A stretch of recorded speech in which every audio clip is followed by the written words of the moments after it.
बरगढ़ जिला सोहिला ब्लॉक जटला श्रीगिड़ा ग्राम शांति तपोवन मातृछाया बानप्रस्थ तथा नारायण सेवा मंदिर बरगढ़ भगवान को अशेष अशेष करुणा जनसाधारण सहयोग रविवार दिन संपूर्ण छात 14,000 वर्ग परिमित पड़ा कार्यक्रम सकाळ 11 घंटा 15 मिनिट आरंभ हो संध्या 5टार समाप्त होता।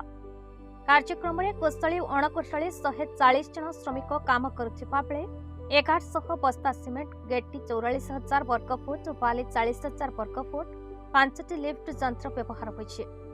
संयुक्त युव संगठन स्वेच्छासेवी अनुष्ठान एनजीओ 35 वर्ष है समाज रे समाज सेवा निरंतर भाव कर प्रचार धर्मी मनोवृत्ति न रखी आज पर्यंत जो जो प्रकल्प काम कर जनसाधारण दान शारीरिक आर्थिक मानसिक समस्त सेवा कार्य निस्वार्थपर भाव कर संयुक्त युव संगठन 1991 मसीह गठित होता। ग्रामांचल 52 युव महिला अनुष्ठान मानक जहाँकि अविभक्त संबलपुर जिले में प्रथम एक विराट अनुष्ठान भाव सुख्याति लाभ करता एवं आज पर्यंत स्वेच्छासेवी अनुष्ठान भाव कार्य कर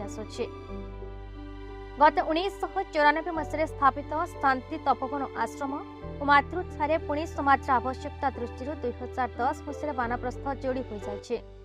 नाना प्रकार झड़ा झंसा घात प्रतिघात को अतिक्रम कर आज 35 वर्ष पूर्ण करुवा बेले शांति तपोवन आश्रम मातृछाया और बानप्रस्थ तथा नरनारायण सेवा मंदिर विराट रूप में आगामी दिन में एक पर्यटन स्थल मान्यता लाभ करने ढांचार निर्माण कार्य चली जहाँकि आसंता मार्च मास 10, 11, 12 तारीख तार दिव्य प्रतिष्ठा महोत्सव पालन करने अपातः स्थिर होइछि।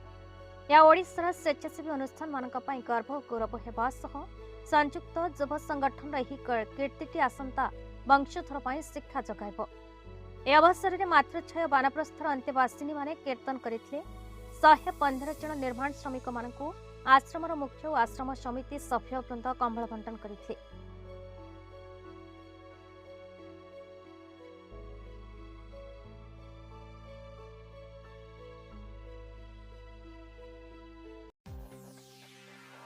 बरगढ़ जिलार टिकालाल त्रिपाठी रिपोर्ट भारत न्यूज।